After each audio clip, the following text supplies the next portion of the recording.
Bismillahirrahmanirrahim. Assalamualaikum warahmatullahi wabarakatuh. Puji dan syukur marilah kita senantiasa panjatkan kehadirat Allah Subhanahu wa Ta'ala, karena pada siang hari ini kita semuanya dapat berkumpul di ruang meeting ini dalam keadaan sehat walafiat. Salawat dan salam semoga selalu tercurah limpah kepada Nabi besar Nabi Agung Muhammad Sallallahu Alaihi Wasallam, kepada para sahabatnya, kepada para tabi'innya, dan juga mudah-mudahan kepada kita yang insya Allah mudah-mudahan dapat syafaat di yaumil akhir kelak. Amin ya Allah ya Rabbal Alamin. Yang terhormat Bapak Kepala Sekolah SMK Negeri 3 Kuningan, yang kami hormati Bapak dan Ibu Guru SMK Negeri 3 Kuningan, sebelumnya terima kasih kami haturkan atas kehadiran Bapak dan Ibu semuanya memenuhi undangan dari Ibu Rahmi. Baik Bapak Ibu semuanya, acara pertama marilah kita buka dengan bacaan basmalah terlebih dahulu. Bismillahirrahmanirrahim. Acara berikutnya yaitu sambutan yang akan disampaikan oleh Bapak Kepala SMK Negeri 3 Kuningan yang terhormat Bapak Dr. Andes Lili Ramli MKom, dipersilakan. Bismillahirrahmanirrahim. Assalamualaikum warahmatullahi wabarakatuh. Alhamdulillah, la haula wala quwata illa billah. Ma ba'du. Pertama-tama saya ucapkan banyak terima kasih kepada para calon guru penggerak ini yang telah mengadakan rencananya. Ini adalah diseminasi program budaya positif. Ya, alhamdulillah. Berarti ini yang angkatan berapa? 8 ya, angkatan 8 sebanyak 4 orang ya. Kalau yang sisa yang lainnya ini angkatan berapa? Oh, ada yang calon angkatan 9. Nah, ini betul Bapak Ibu. Mudah-mudahan Bapak Ibu semua bisa sampai ke semua tahapan yang harus diselesaikan dalam rangka CGP ini ya. Dan diseminasi ini adalah bagian dari program yang harus Bapak Ibu lalui. Ya, saat ini memang pemerintah juga sangat berharap kepada guru penggerak, baik itu dari Kemendikbud, dari Dinas Pendidikan, bahkan dari Satuan Pendidikan pun berharap banyak bahwa yang masuk guru penggerak itu dijadikan istilahnya percontohan ya, bisa memberikan bisa memberikan penularan kepada yang lain, sehingga yang lain juga bisa memberikan warna kesatuan pendidikannya, khususnya dan umumnya ke seluruh dunia pendidikan ya, di mana sekarang Bapak Ibu juga tahu bahwa rekrutmen karir guru kan karirnya kan kepala sekolah, pengawas sekolah ya, itu kan pintunya hanya satu, yaitu dari guru penggerak. Oleh karena itu Bapak Ibu titip betul-betul ya melaksanakan semua proses sebagai guru penggerak dengan sebaik-baiknya dan bisa membawa nuansa pada satuan pendidikan, nuansa yang positif tentunya ya, itu sehingga rekan-rekan kita ya yang belum bisa atau belum berminat masuk guru penggerak segera tergugah untuk ya mengikuti calon guru penggerak tentunya ya, karena ya tadi ya prosedur-prosedur bahwa untuk penjenjangan karir pintunya hanya satu dari guru penggerak itu adalah Kemendikbud, tidak bisa dibantahkan ya. Sehingga kemarin waktu pencalonan untuk rekrutmen pengawas ya, itu sampai ditunda lagi. Karena apa? Karena Kemendikbudnya nggak bisa ditawar-menawar, harus dari guru penggerak. Kepala sekolah yang mau jadi pengawas juga harus pengawas. Kepala sekolahnya adalah guru penggerak. Tuh, jadi Bapak ucapkan selamat melaksanakan diseminasi apa tadi? Ya, budaya-budaya positif, dan budaya-budaya positif ini Bapak Ibu jangan hanya berhenti di program, tapi yang lebih penting adalah di mengaplikatifnya minimal di lingkungan dunia pendidikan, di lingkungan SMK Negeri 3 Kuningan. Sekali lagi terima kasih, selamat mengikuti, dan mudah-mudahan selama tahapan kurang lebih berapa bulan? 6 bulan, Bapak Ibu semua bisa melaluinya dengan sebaik-baiknya. Amin. Terima kasih. Bila taufiq wal hidayah. Assalamualaikum warahmatullahi wabarakatuh. Baik Bapak Ibu semuanya, acara berikutnya yaitu pemaparan materi tentang diseminasi budaya positif yang akan disampaikan oleh calon guru penggerak Ibu Rahmi Adiati SPD. Waktu dan tempat dipersilakan. Assalamualaikum warahmatullahi wabarakatuh. Selamat siang Bapak dan Ibu. Terima kasih atas kesediaannya menghadiri kegiatan di hari ini, yaitu mendengarkan pemaparan diseminasi mengenai budaya positif.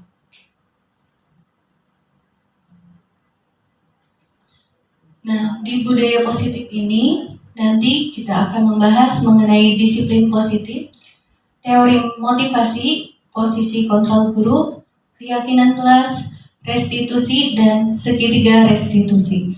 Namun, sebelum melangkah ke materi, izinkan saya untuk bertanya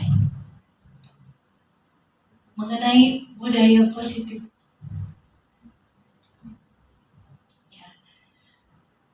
Ada pertanyaan yang ingin saya ajukan. Yang pertama, mengapa perlu menciptakan lingkungan positif di sekolah kita?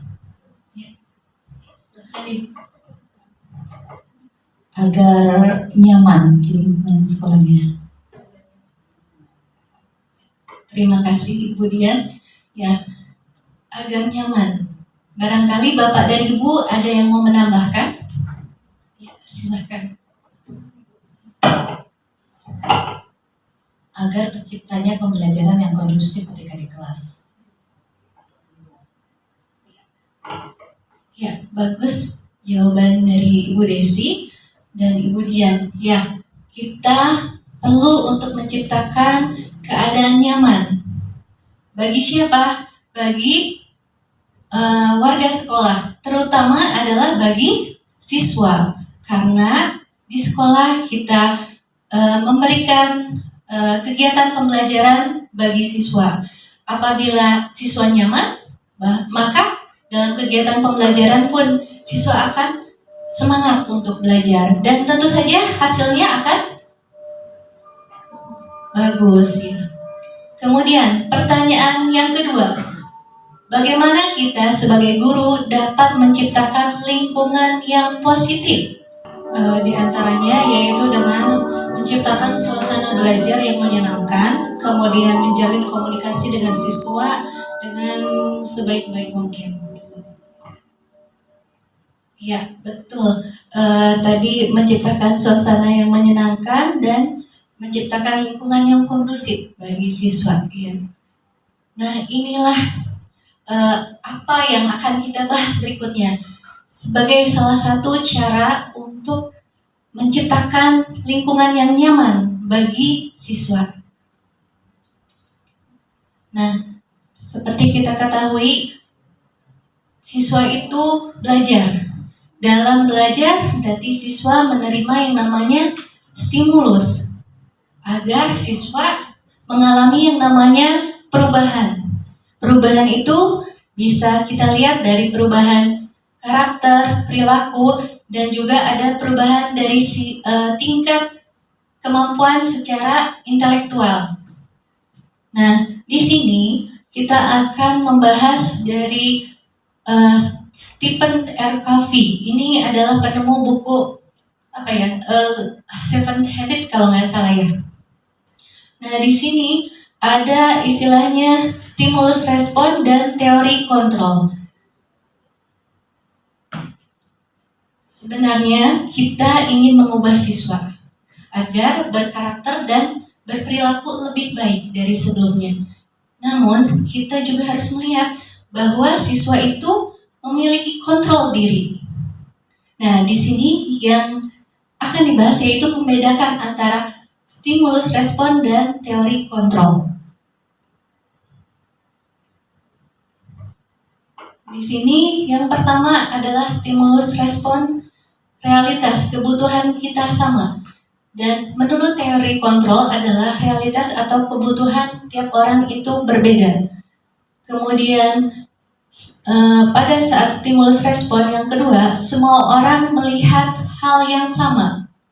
Tetapi menurut teori kontrol, setiap orang memiliki gambaran yang berbeda.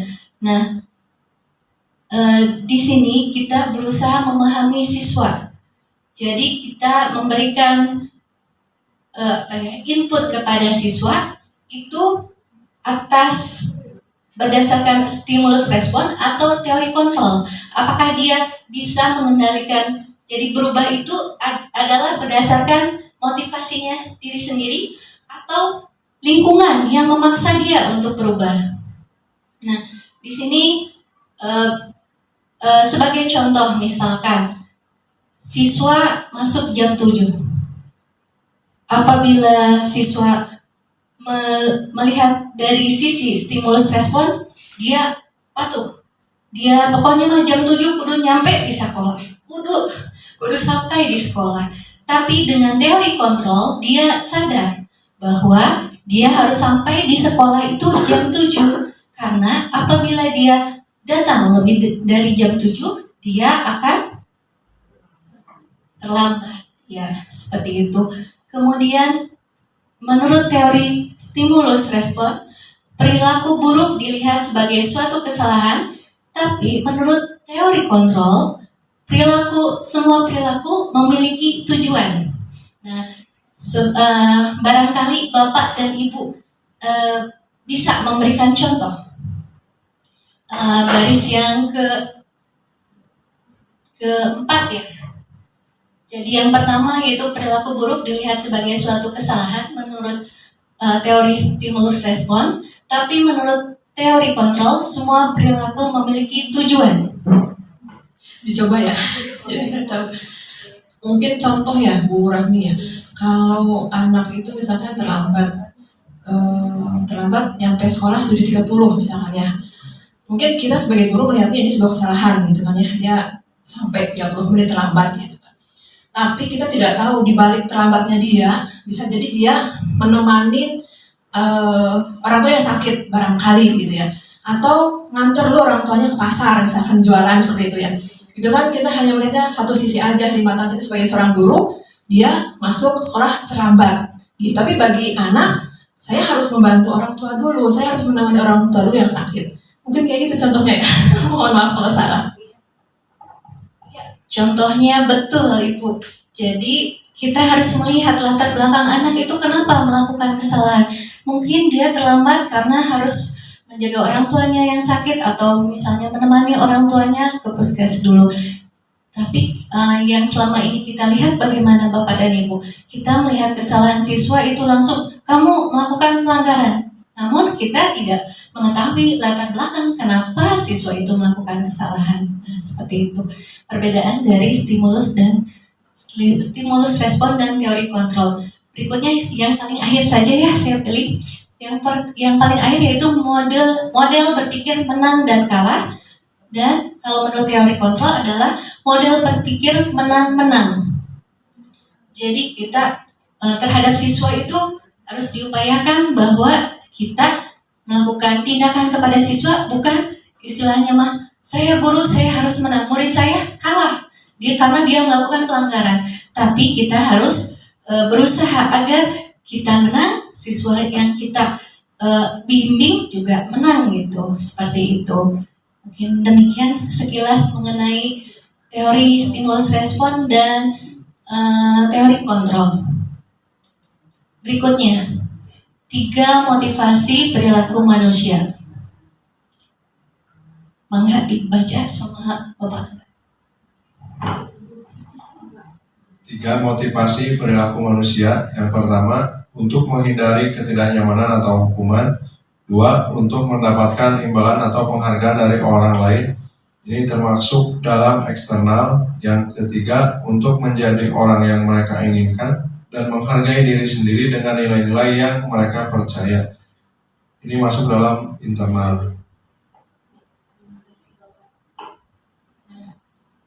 Dari yang dibaca oleh Pak Angga, kita berusaha mengenali siswa lebih jauh lagi, yaitu 3 motivasi perilaku manusia. Namun kita di sekolah kita membahas fokusnya kepada siswa.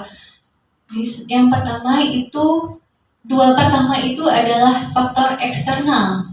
Jadi siswa memiliki motivasi hanya dari luar saja. Jadi misalkan ini untuk menghindari ketidaknyamanan atau hukuman. Contohnya, ada yang bisa beri contoh Bapak dan Ibu mengenai nomor pertama, menghindari ketidaknyamanan atau hukuman. Izin menjawab ya Bu. Menurut saya untuk menghindari ketidaknyamanan atau hukuman itu dengan cara mengikuti peraturan yang diterapkan di sekolah. Seperti itu.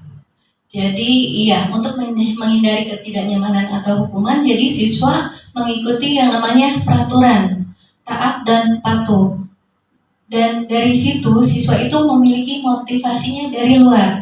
Sedangkan yang dari internal,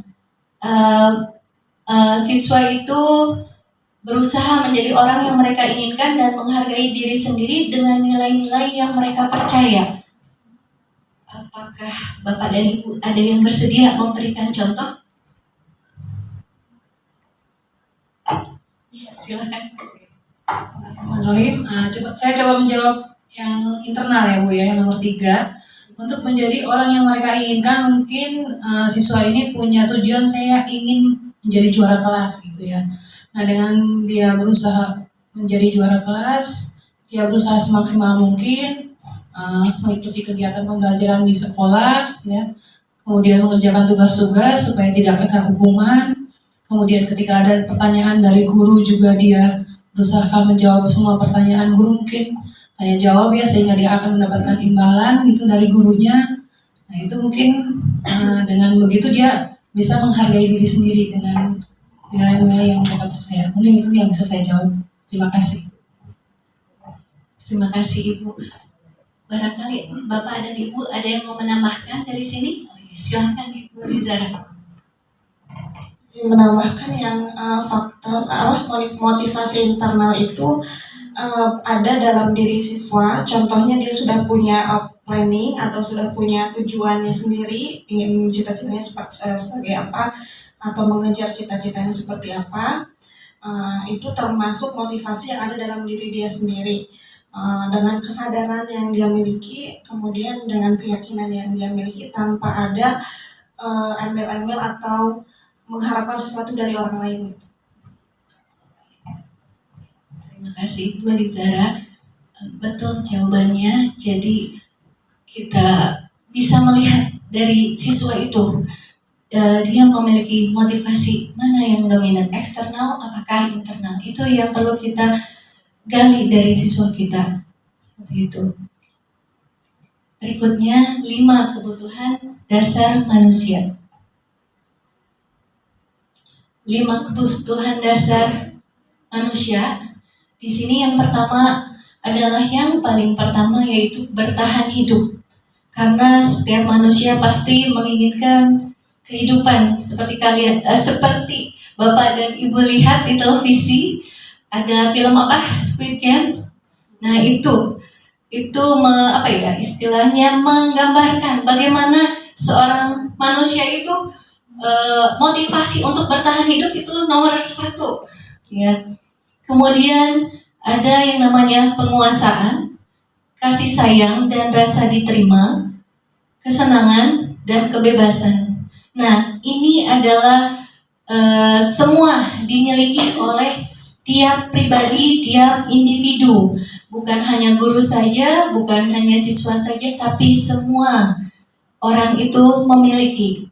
Nah, untuk siswa, kita harus melihat bahwa setiap hal yang siswa lakukan di sekolah, di kelas, ataupun di lingkungan di lingkungan sekolah dan dalam pertemanan itu menunjukkan kebutuhan dasar yang ingin dipenuhinya. Nah, sebagai contoh, di kelas, apakah pernah Bapak dan Ibu memarahi karena anaknya berisik saja? Pernah. Dan menurut Bapak Ibu, kira-kira kebutuhan dasar yang ingin dipenuhi siswa pada saat di kelas apa? Dan kenapa kira-kira? Ya, betul, kesenangan. Kenapa Ibu? Menurut Ibu jelaskan. Kalau siswa ngobrol dengan temannya, mungkin ada sesuatu yang ingin dia ceritakan, sesuatu kesenangan mungkin ya, atau juga kalau contoh yang lainnya, siswa biasanya di kelas itu butuh kasih sayang dan rasa ingin diterima. Jadi baik itu yang pintar maupun yang sedang atau di bawah, itu pasti ingin namanya kebutuhan kasih sayang dan ingin diterima oleh guru. Terima kasih. Terima kasih Ibu Titi. Ya betul, anak siswa di kelas itu berisik, berarti dia membutuhkan kebutuhan dasar yang belum terpenuhinya adalah kesenangan dan ingin kasih sayang dan rasa diterima oleh gurunya. Nah, itu yang perlu kita gali introspeksi pada saat kegiatan mengajar. Jadi bukan langsung kamu ribut, berhenti, diam seperti itu. Ya. Ya, berikutnya posisi kontrol guru. Di sini posisi kontrol guru ada 5. Namun sebelum membahas ini, izinkan saya menayangkan sebuah tayangan video yang menunjukkan perilaku contoh perilaku yang mungkin kadang-kadang atau sering kita lakukan dalam kegiatan sehari-hari selama mengajar di kelas.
dari tayangan tadi ada menunjukkan lewat tayangan video yaitu posisi kontrol guru. Yang pertama sebagai penghukum, pembuat rasa bersalah, teman, pemantau, dan manajer. Dari tayangan tadi kita bisa melihat bagaimana guru itu memperlakukan siswa berdasarkan posisi kontrol yang dipilihnya. Dan dari posisi itu, mana yang lebih sering kita gunakan dalam kegiatan pembelajaran di kelas? Ya, untuk posisi seorang penghukum, di sini bisa menggunakan hukuman fisik maupun verbal. Itu beda ya, kalau zaman dulu guru bisa saja hukuman fisik, hukuman verbal. Tapi sekarang guru tidak bisa.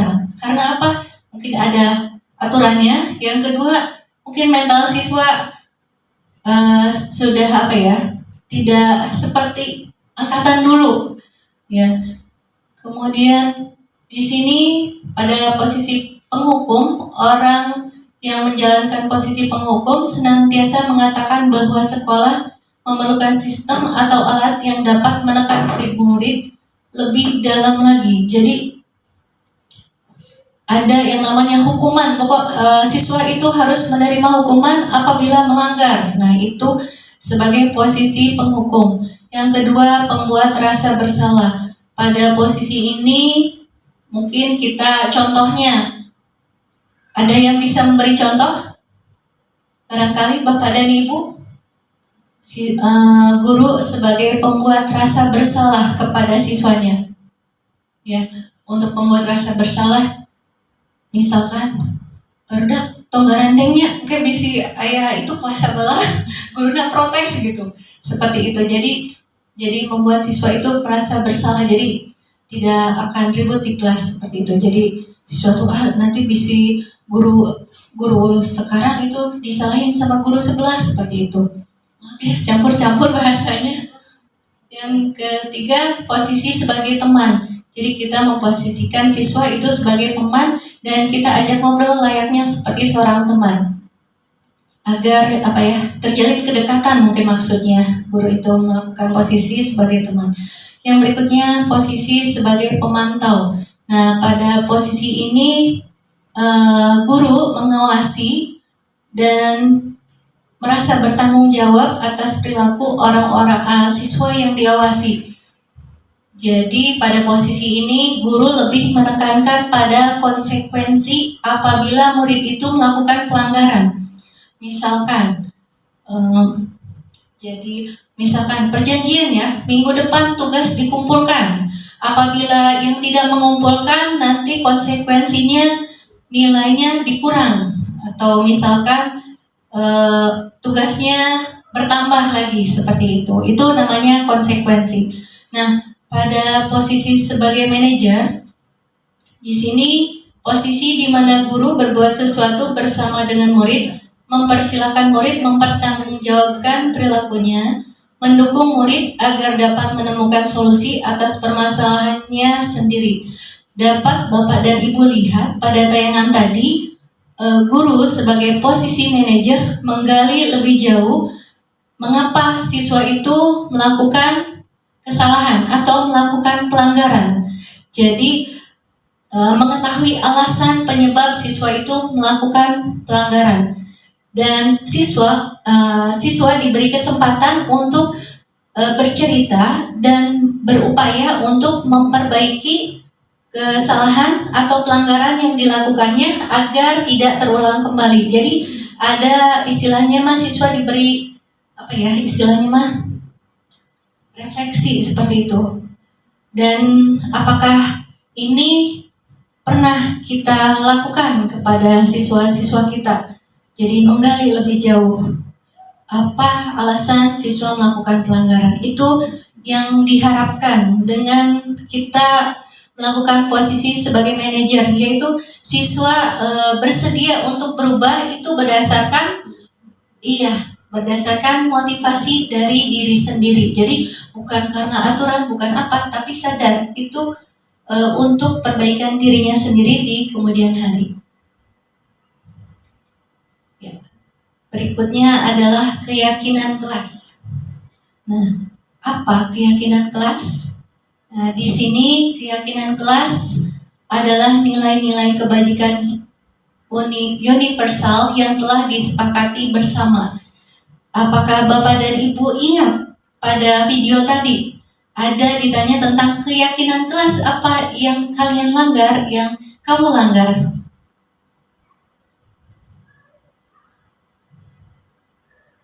Ada nggak? Saling menghargai dan menghormati. Nah, itu yang namanya keyakinan universal. Apa itu? Nilai kebajikan universal. Jadi nilai-nilai kebaikan yang diterima tanpa memandang namanya sara, suku, ras, agama, dan ini dapat dikatakan dalam rangka memunculkan yang namanya motivasi siswa untuk berubah itu mulai dari dalam diri. Beda pada saat kita membuat aturan. Pada saat kita membuat aturan, siswa harus patuh.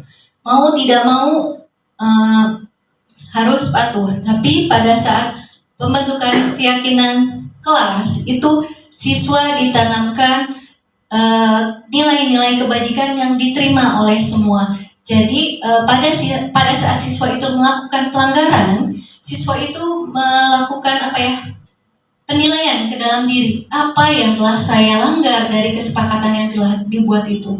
Jadi siswa itu tahu apa istilahnya kesalahan yang dia lakukan. Beda pada saat kita menggunakan peraturan, oh iya peraturannya iya, pokoknya mah saya melanggar yang ini tanpa kita melakukan pertimbangan-pertimbangan ke dalam diri. Seperti itu. Nah, di sini pembentukan keyakinan kelas yang pertama yaitu keyakinan kelas bersifat abstrak daripada peraturan yang lebih rinci dan konkret. Kemudian keyakinan kelas berupa pernyataan-pernyataan universal. Pernyataan keyakinan kelas senantiasa dibuat dalam bentuk positif. Keyakinan kelas hendaknya tidak terlalu banyak sehingga mudah diingat dan dipahami oleh semua warga kelas. Keyakinan kelas sebaiknya sesuatu yang dapat diterapkan di lingkungan tersebut. Semua warga kelas hendaknya ikut berkontribusi dalam pembuatan keyakinan kelas lewat kegiatan curah pendapat, kemudian bersedia meninjau kembali keyakinan kelas dari waktu ke waktu.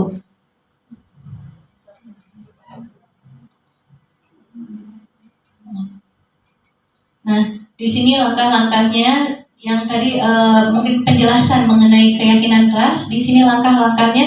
Jadi siswa mempersilahkan warga kelas untuk curah pendapat tentang peraturan yang disepakati bersama, mencatat semua pendapat yang muncul, mengubah redaksinya menjadi kalimat positif, meninjau kembali barangkali ada yang keliru. Jika sudah disepakati, seluruh warga kelas menandatangani. Nah, ini kata kuncinya.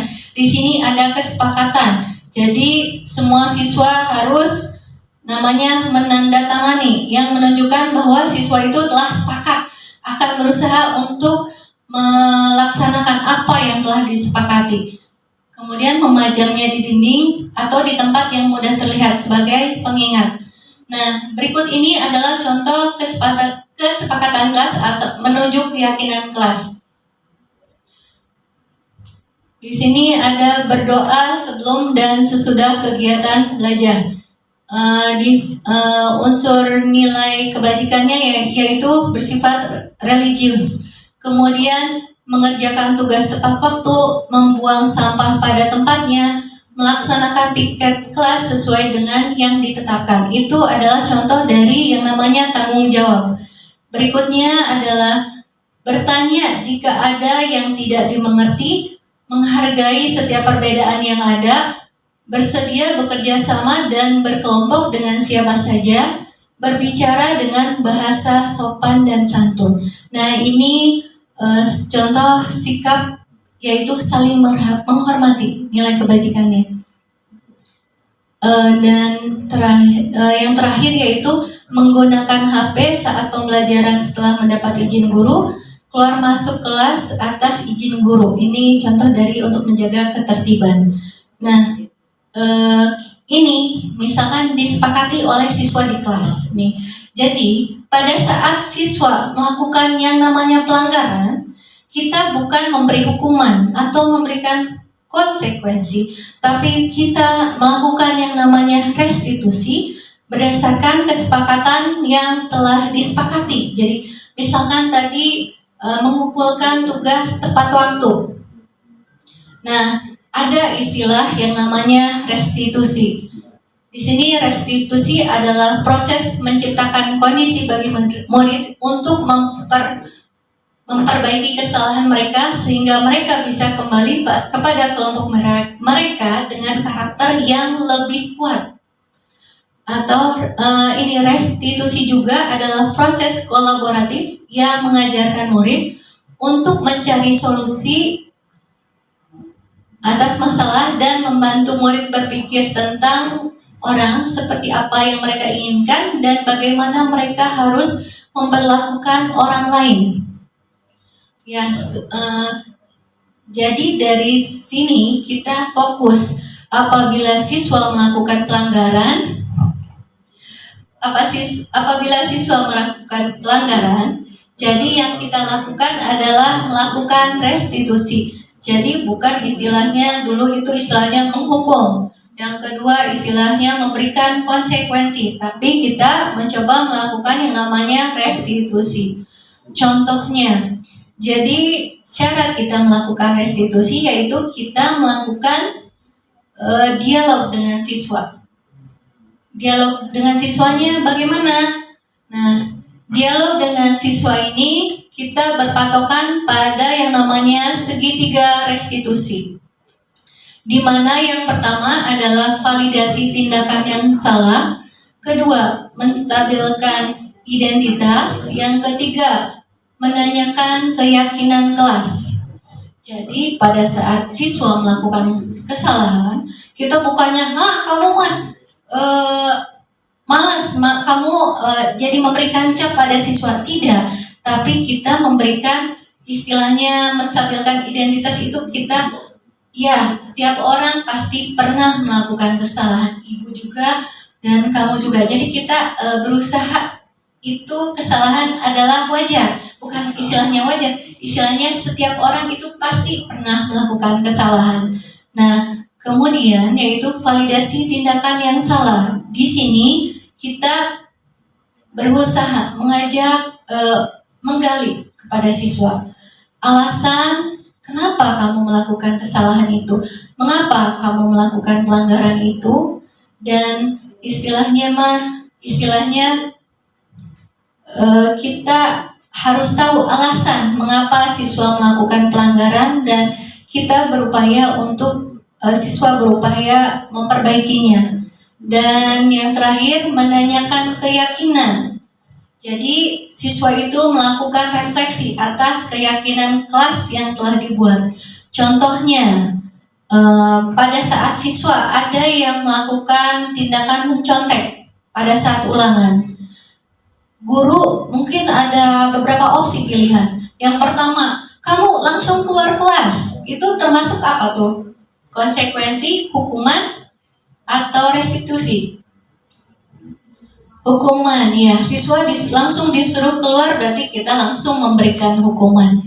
Kemudian apabila kita mengatakan kepada siswa, karena kamu mencontek, ibu akan kurangi nilai kamu 20, 30 misalnya. Itu berarti konsekuensi seperti itu.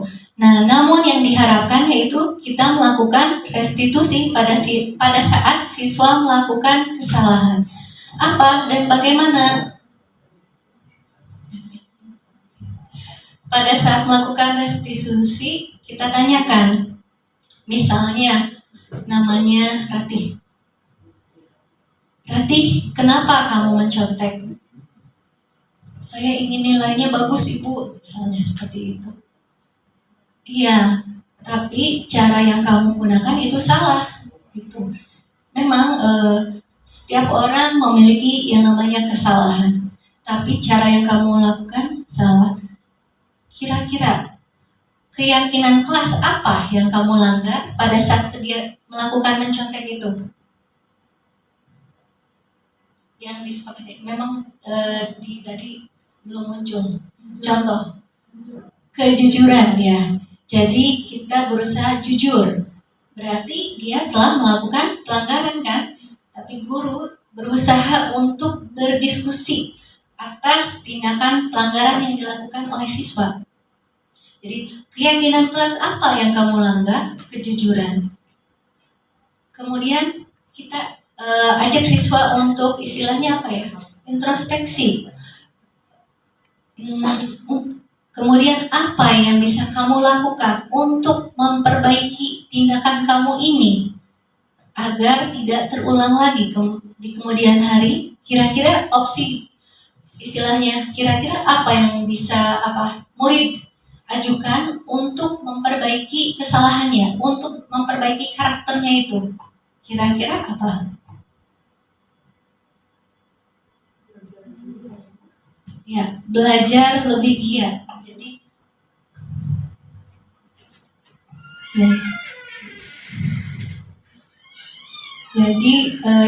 Jadi meminta siswa untuk belajar lebih giat.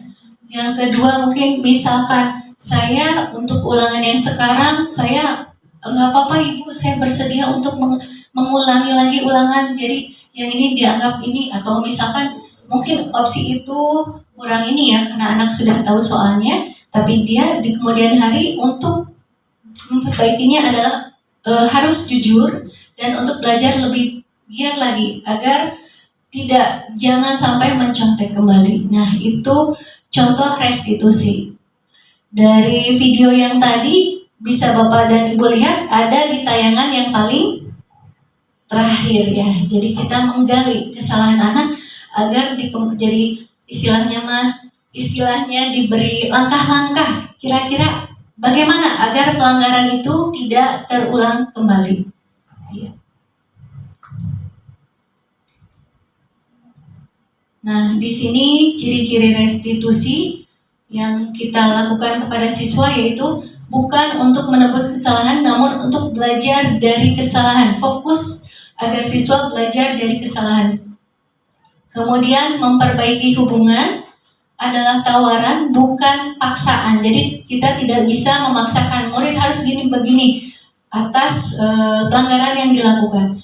Yaitu restitusi menuntun untuk melihat ke dalam diri. Restitusi mencari kebutuhan dasar yang mendasari tindakan. Nah, ini adalah PR bagi kita semua. Kita harus bisa menggali apa yang mendasari seorang anak itu melakukan pelanggaran. Jadi tidak bisa langsung memberikan hukuman ataupun konsekuensi seperti itu. Berikutnya, restitusi diri adalah cara yang paling baik. Restitusi fokus pada karakter, bukan tindakan. Kemudian restitusi fokus pada solusi. Nah, Bapak dan Ibu, contoh lagi. Misalkan ada 2 orang siswa bertengkar.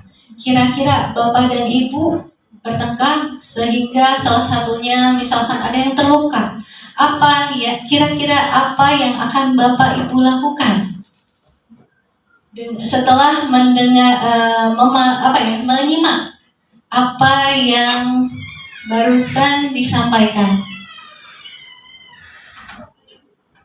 Pertanyaannya, apabila ada 2 orang siswa bertengkar hingga ada salah satu siswa terluka, kira-kira tindakan yang tepat menurut restitusi apa? Kalau menurut hukuman kan kamu dua-duanya bertengkar langsung dihukum lari keliling lapangan atau bagaimana? Atau langsung dipanggil ke PK atau konsekuensinya kamu diskors atau apa seperti itu. Kira-kira menurut Bapak dan Ibu apa upaya yang bisa dilakukan untuk melakukan pendekatan restitusi kepada siswa?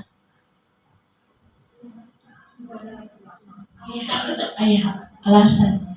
Dan bagaimana sebagai guru bertindak kepada respon terhadap tindakan itu untuk melakukan restitusi kepada siswa. Ya, silakan Bu Risma. Assalamualaikum warahmatullahi wabarakatuh. Mungkin saya akan melakukan yang pertama itu mengobati si yang luka dulu, mungkin ya ke UKS, membawa yang luka dulu ke UKS, kemudian kita panggil dulu si anak yang melukai, mungkin juga dengan BK, dengan BK, karena BK kan lebih lebih pas untuk ke psikolog anaknya gitu. Jadi kita berdiskusi dengan BK juga bagaimana. Pasti ini Bu Zahra sama Bu Pipit itu lebih tahu ya. Dan ya tadi seperti yang Ibu bilang bahwa restitusi itu bukan hukuman, jadi istilahnya seperti ngobrol ya. Jadi diskusi dengan anak kenapa melakukan itu, apa penyebabnya, kenapa dia bisa melukai, mungkin kan ada sebabnya. Jadi kita berdiskusi, berdialog dengan BK terlebih dahulu. Mungkin itu saja Bu. Wassalamualaikum warahmatullahi wabarakatuh. Terima kasih Ibu Risma atas jawabannya. Ya, jadi ada langkah yang dilakukan itu Bu Risma ingin agar BK membantu dalam sisi psikologis siswa, dalam menggali siswa mengapa melakukan pelanggaran seperti itu, dan langkah tindak lanjut berikutnya agar siswa itu sisi psikologisnya mampu untuk memperbaiki kesalahan, dan yang satu lagi pada siswa yang terluka bisa ditumbuhkan rasa, istilahnya mah kalau setelah kita terluka kan berarti pasti ada dendam gitu, jadi lebih memaafkan seperti itu ya. Bagus sekali jawabannya. Nah, Bapak dan Ibu, dari pembahasan tadi kita akhirnya tiba di penghujung, yaitu kita untuk lebih memahami yang namanya hukuman, konsekuensi, dan restitusi. Jadi kita berupaya untuk membedakan. Untuk hukuman itu akan membentuk konsep diri yang buruk bagi siswa. Untuk konsekuensi akan menumbuhkan konsep diri baik. Dan apabila melakukan pendekatan restitusi, kita akan menghasilkan konsep diri yang kuat. Nah, berikutnya untuk hukuman itu hanya akan menimbulkan siswa yang jadi pembenci kepada guru-guru yang memberikan hukuman, marah dan merasa bersalah atau rendah diri karena misalkan guru memberikan kata-kata verbal yang menjatuhkan atau menjelek-jelekan. Kemudian hukuman itu dibuat oleh guru dan di sana tidak ada upaya perbaikan dari siswa yang melakukan pelanggaran karena siswa mau tidak mau harus menerima hukuman dari guru. Kemudian di sana anak menjadi belajar menyembunyikan kesalahan. Karena apa? Karena takut apabila tahu dia salah maka gurunya akan memberikan hukuman. Kemudian yang konsekuensi akan menumbuhkan kepatuhan, tapi anak kehilangan hak atau time out. Jadi untuk berkaca pada diri sendiri, introspeksi atas kesalahannya. Kemudian konsekuensi dibuat oleh guru dan murid atau anak dan harus selalu diawasi. Nah ini kalimat yang kurang disepakati karena anak harus selalu diawasi. Anak harus selalu diawasi dan anak belajar taat peraturan. Yang terakhir, melalui pendekatan restitusi, konsep diri anak menjadi kuat, bertanggung jawab, bersemangat memperbaiki diri. Anak belajar memecahkan masalah karena dia diajar untuk menggali apa yang bisa dia lakukan pada saat dia melakukan pelanggaran. Jadi dia memikirkan bagaimana cara memperbaiki diri dari kesalahan yang dilakukan. Kemudian anak paham bahwa dirinya memegang kendali kontrol. Jadi anak pada saat melakukan pelanggaran, apa yang bisa saya lakukan untuk memperbaiki. Jadi perbaikan yang dilakukan adalah timbul dari diri sendiri, bukan dari luar. Karena timbul dari diri sendiri, maka motivasi yang timbul pada diri anak adalah berasal dari dalam. Dan ini motivasi apabila dari dalam, maka akan menetap dan bermanfaat bagi jangka panjang, karena anak punya rule sendiri yang dia buat sendiri ke depannya. Mungkin seperti itu. Bapak dan Ibu, demikian yang mungkin yang ingin saya sampaikan. Terima kasih atas perhatiannya. Mohon maaf apa yang saya sampaikan bukan untuk menggurui atau merasa saya sok tahu atau sok bisa, karena hanya ingin menyebarkan apa yang saya peroleh dari pendidikan CGP ini. Billahi taufiq wal hidayah. Wassalamualaikum warahmatullahi wabarakatuh. Baik, terima kasih Ibu Rahmi yang sudah menyampaikan materi yang luar biasa. Sangat bermanfaat ya Bapak Ibu ya. Alhamdulillah, banyak sekali ilmu yang kita dapatkan hari ini, dan terima kasih juga atas waktu yang sampai 2:30 ini Bapak Ibu masih membersamai kami semuanya. Kita tutup agenda kita siang hari ini dengan bacaan hamdalah bersama-sama. Terima kasih atas perhatiannya. Assalamualaikum warahmatullahi wabarakatuh.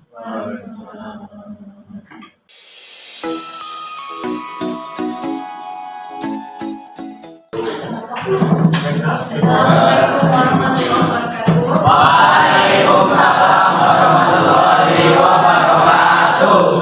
Kali ini Ibu mau membuat yang namanya keyakinan kelas. Keyakinan kelas itu mirip dengan aturan kelas. Jadi mengatur kalian sebagai siswa-siswi dalam kegiatan pembelajaran agar berjalan tertib, mulai dari kalian menjadi tertib atau membuang sampah, pas masuk ke kelas harus bagaimana, dan mengatur bagaimana cara kalian berinteraksi dengan teman.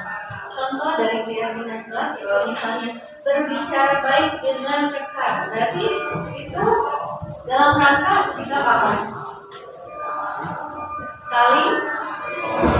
Saling menghormati atau menghargai. Terus kemudian mengerjakan tugas dengan tepat waktu. Itu berarti apa? Disiplin. Kemudian tidak bekerja sendiri pada saat ulangan. Berarti apa itu? Kejujuran. Nah, itu adalah contoh dari upaya keyakinan kelas selama kalian mengikuti kegiatan pembelajaran.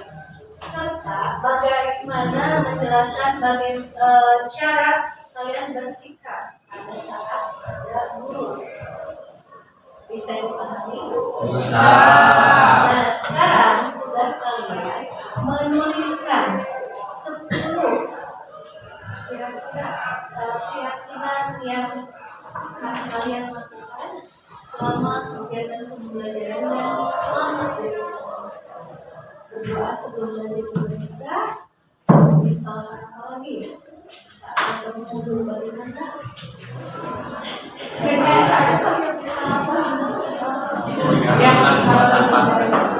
Lebih dari 10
Dua.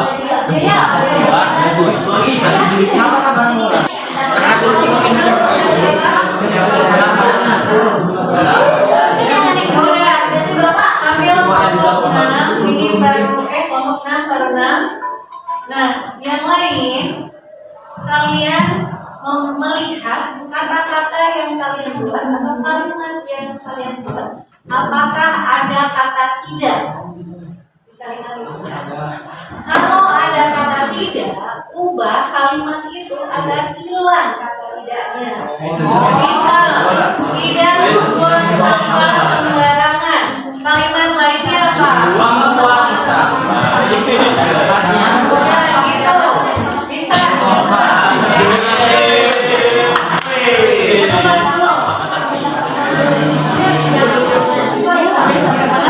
Sudah, Bu. Banyak kata tidak?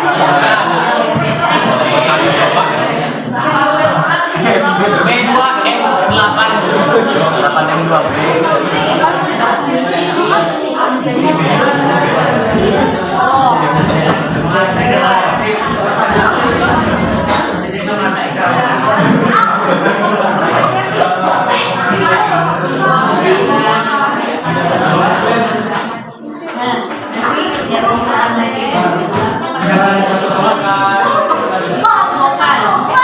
Dikelompokkan mana yang termasuk disiplin, mana yang termasuk saling menghormati, mana yang termasuk religius. Satu lagi tanggung jawab.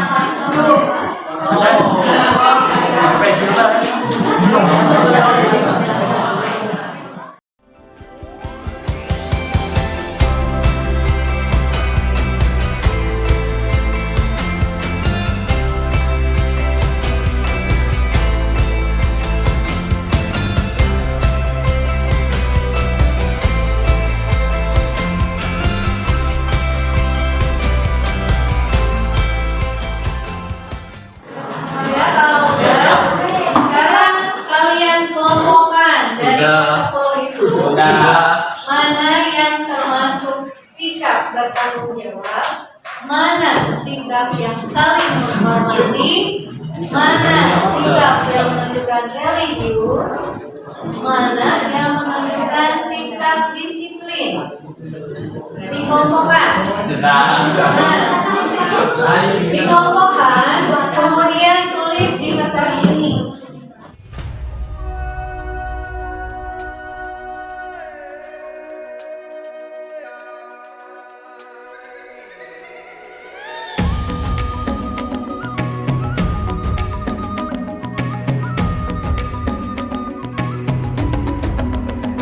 Bangun dan bukalah matamu, saatnya meraih mimpi.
Ya, sekarang. Nah, sekarang ibu minta kelompok 1 bacain yang kelompok 1.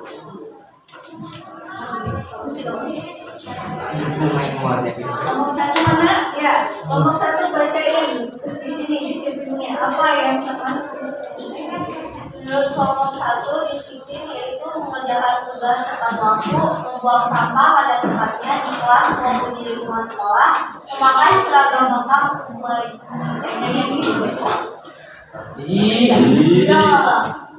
Disiplin menurut kelompok 1 adalah belajar dengan tertib, mengerjakan tugas tepat waktu, mendengarkan guru menjelaskan,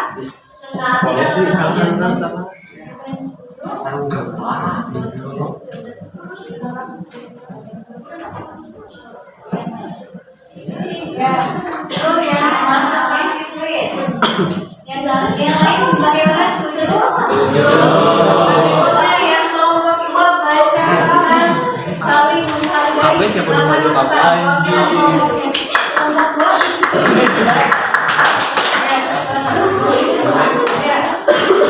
Kelompok 2 saling menghargai dan menyimak saat guru berbicara. 2. Menghargai teman sekelas. 3. Menyapa atau salam kepada guru ketika berpas-pasan. 4. Berbuat baik di kelas dan lingkungan sekolah.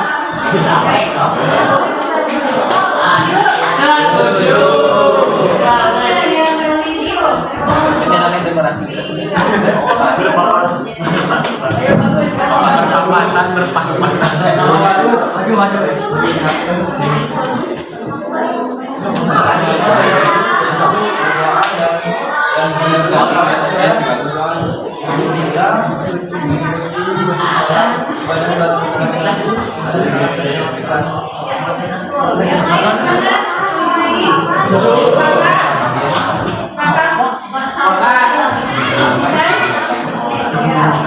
Berikutnya jawab. Ibu minta nomor 4 ke depan. Nomornya sama-sama nanti ada lagi. Nomor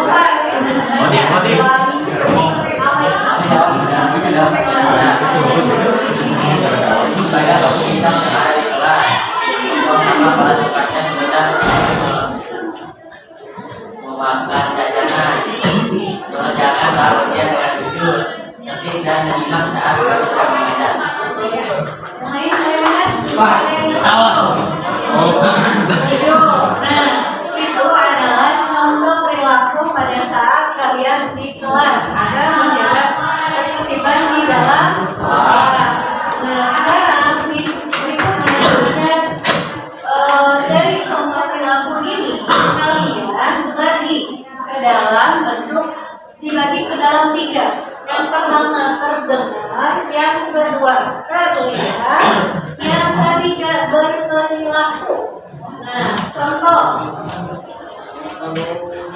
belajar dengan tertib berarti terdengar, terlihat atau berperilaku. Nah, sekarang itu dibagi 3 itu. Bagi lagi kertasnya.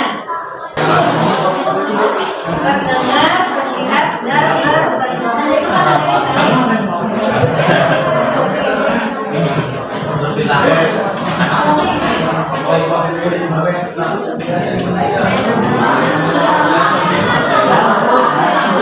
terdengar, terlihat, berperilaku. Pilih mana di sini apa nih? Perilaku terlihat. Kalau memakai seragam lengkap Terlihat. membuang sampah pada tempatnya Terlihat. Berperilaku. ya. Sekarang bisa dibedakan? Insya Allah.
Berkata dengan sopan.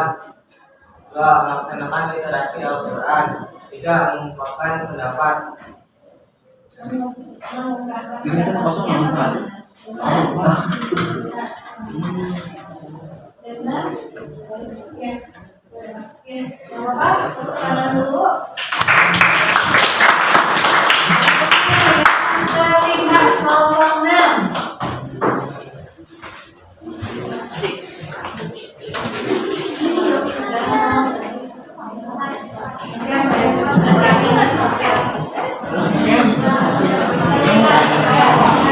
Semuanya dengarkan dulu. Menurut kelompok 6, contoh yang terdekat adalah buang sampah pada tempatnya, mematuhi tertib sekolah, belajar dengan tertib, pikir sesuai jadwal. Setuju sama? Setuju.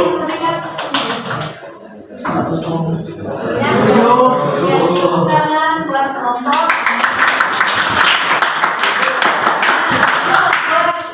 Bagian yang berperilaku itu minta absen 4 ada. Udah ada absen belum? Udah. Absen 4 siapa? Sensi sana. Makasih ya. Sini kan itu. Ada.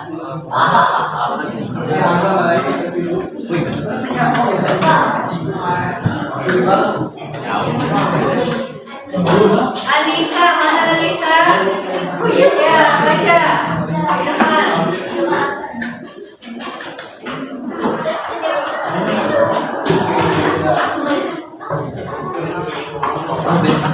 Yang berperilaku. Yang mau kamu? Ya, silakan.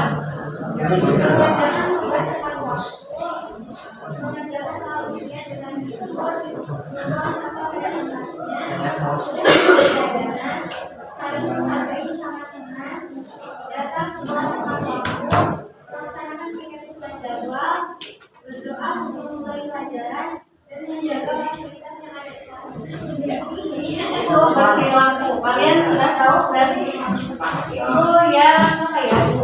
Istilahnya apa ya? Kalian hal-hal yang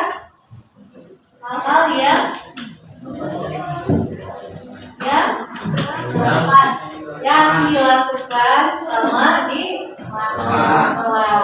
Terima kasih ya. Ya, berarti kita sudah ada yang namanya keyakinan kelas.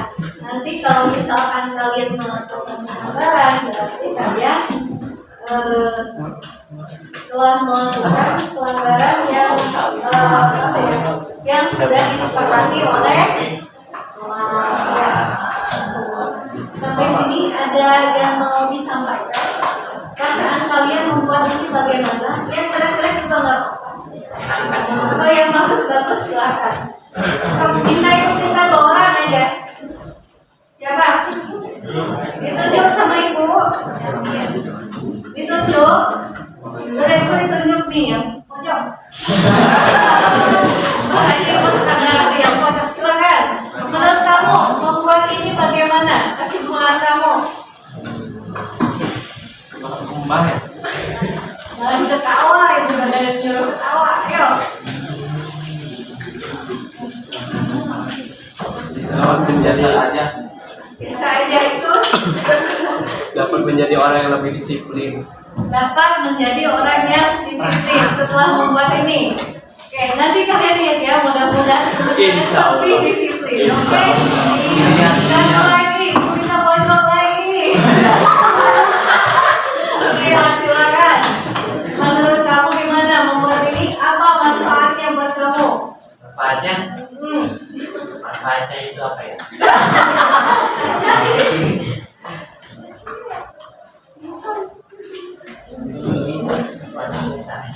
Manfaatnya biasa aja.